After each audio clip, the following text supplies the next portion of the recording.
friends, welcome back, or welcome if you're new here. My name is Stacy and I am the Chapter Conundrum, and today I'm joined by my handsome husband Jake, the bookish drummer, because we're here to play a fun game. So I don't know if you've seen this on Reels or not, but essentially the concept is I have an arbitrary $15 to spend, and there are 4 categories of things that I can use it towards to build my, my perfect fantasy book. Okay, so, and I think the subcategories we decided on were villain, protagonist, author, and subgenre?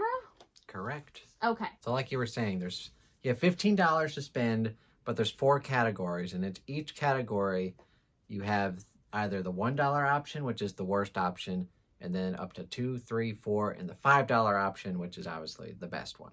Yeah. So I'll have to budget accordingly because I know Jake will pick something terrible for all of the $1 options. But yeah, if you decide that you're enjoying this and want to see more, we have the same game on Jake's channel, but with him, I did build your perfect cozy reading night. So I had him pick a drink, a snack, a location, and a book. That's what it was. But yeah, so go check that out as well. I'll have that linked. But without further ado, let's go ahead and get into building my perfect fantasy book. So the first category is subgenre, because we all know that there are different subgenres of fantasy, and you like some a lot more than others. Yes. So I'm gonna scooch over so that I have room to list what my options were. Okay. I won't look at the screen. It's okay. Okay, so for $1 you get magical realism. And you're not gonna buy that. No. All right, so number 2, you get cozy fantasy, which you're not the biggest fan of, but I think you could tolerate it. Yeah. But this is building my perfect fantasy book. We're not picking cozy. So number 3, you get romantasy. Okay. Which you like. Mm-hmm. Number 4, you get epic fantasy. Okay. Which you also like. Yeah. And number 5, any guesses? Grimdark. You get grimdark. Yeah. I'm gonna actually budget accordingly and go for a $3 romantasy here because this is my logic. You can still have an epic grimdark romantasy that's primarily romantasy. And I have found absolute favorites in romantasy. So, yeah, this could be a really good time. I thought you were for sure going to go with the grimdark at $5. Well, I mean, you think about, like, Plated Prisoner, that's, like, dark fantasy romantasy. Okay. So, they're, you know. All right, so you spend $3 and you still have $12 to spend. Yes. All right, so your next category is villain, and every good fantasy series is supposed to have a good villain. And this one is important to me. So the number 1, the $1 option, you get the Grinch. In a romantasy? Oh no! Do it for shits and giggles if you want. Oh no! Number 2, Voldemort. Okay. Number 3, Nicodemus from the Dresden Files. I could go with that, yeah. And number 4, one of my favorite villains, Joffrey from A Song of Ice and Fire. Yeah, I could see that. And number 5, you have said before that this is one of your favorite villains, Aja from Grimace. Aja from Red Rising. Oh, it's not missing. It was gonna be Golden Sun. Yeah. So. And Morningstar. Yeah. So to recap, $1 is the Grinch, $2 is Voldemort, $2 is Nicodemus, $3 is Nicodemus, $4 is Joffrey, and $5 is Aja. Yes. So I agree with your ranking for sure, because Joffrey, while he gets under my skin and I hate him, like Aja does that, but she's also a lot more competent. And then Nicodemus is solid, but also can be pretty competent, but not the most interesting villain out there. I guess you're also gonna have to choose it in regards to romantasy. Yeah. Which of these villains is gonna fit the best in a romantasy? I'm gonna go Joffrey on this one. Oh God. Because I'm thinking some kind of political romantasy where Joffrey is in a different realm and is causing all kinds of chaos for the plot. I think that could be really interesting. Okay, because we all know that in like A Song of Ice and Fire, and in the show, like romance does not suit him well. No, I mean, I'm not necessarily thinking he's the love interest. I'm just thinking he's like the villain of the series that's working against the couple.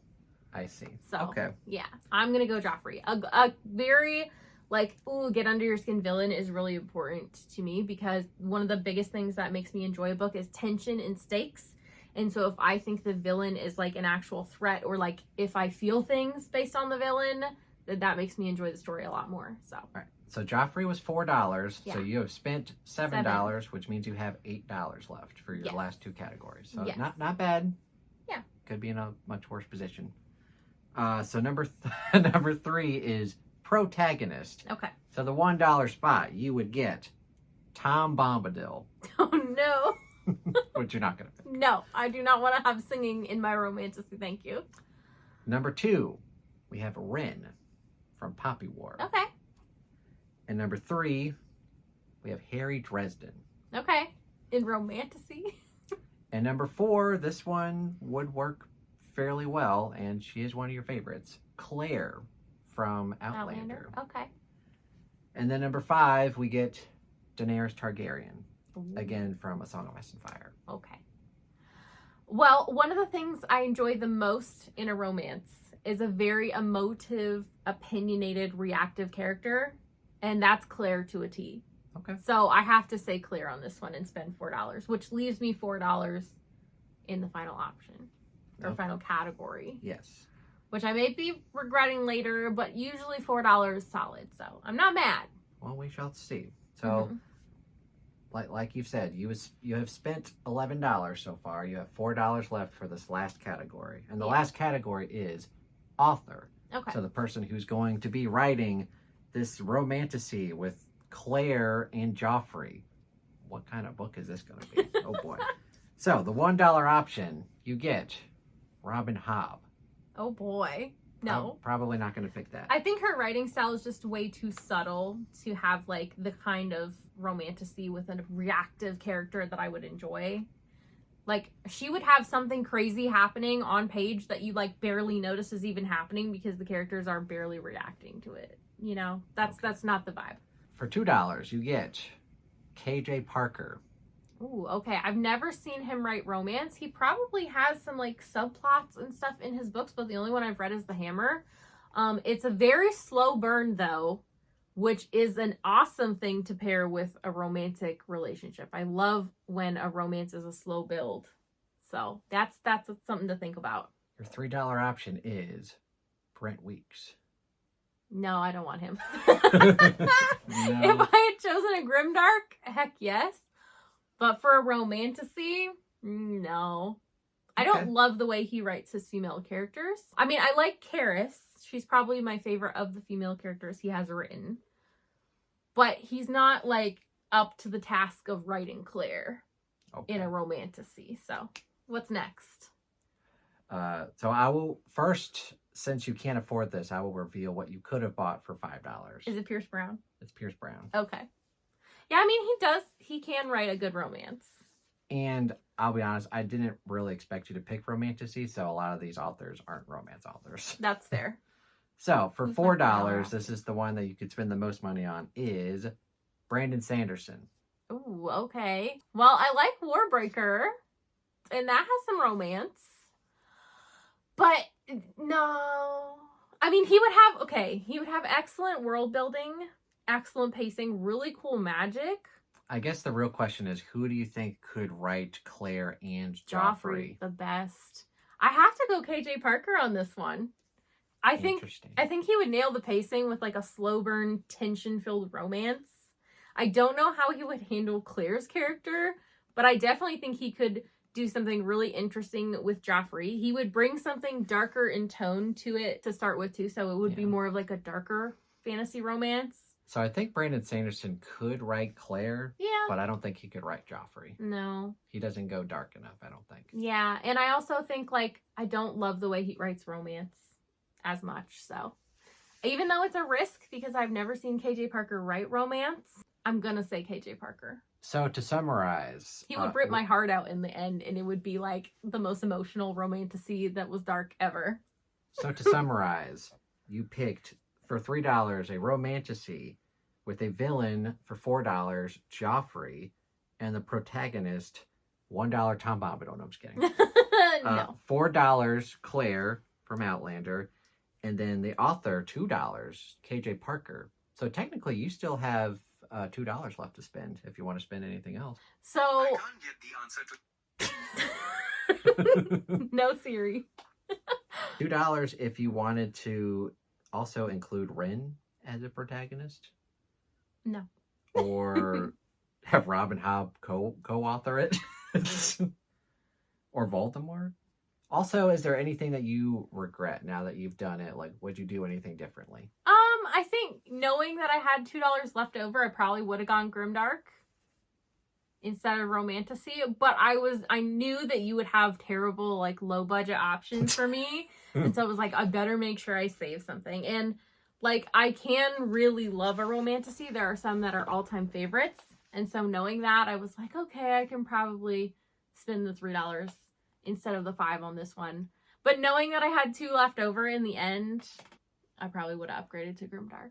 Yeah, I should have probably included a Romantasy author, but I thought you were either going to go with Epic or Grimdark. Yeah, I mean, Epic is a favorite, but it takes a lot of brain power for me to get my full enjoyment out of it. So, like, the thing I enjoy most about an Epic is things, you think like the Green Rider series or like the Faithful and the Fallen series, it's those little contextual tidbits that you pick up as you read that lead to so many like crazy theories about like random things in the world and in the story.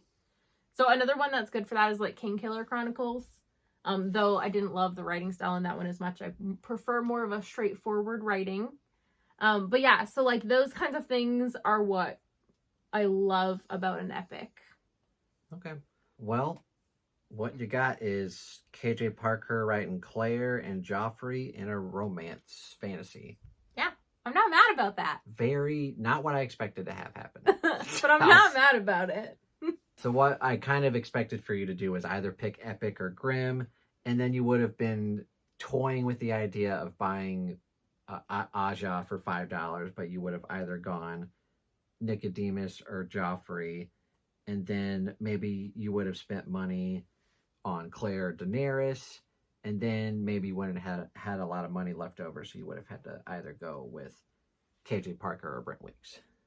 I mean, I wouldn't be mad about either of those either.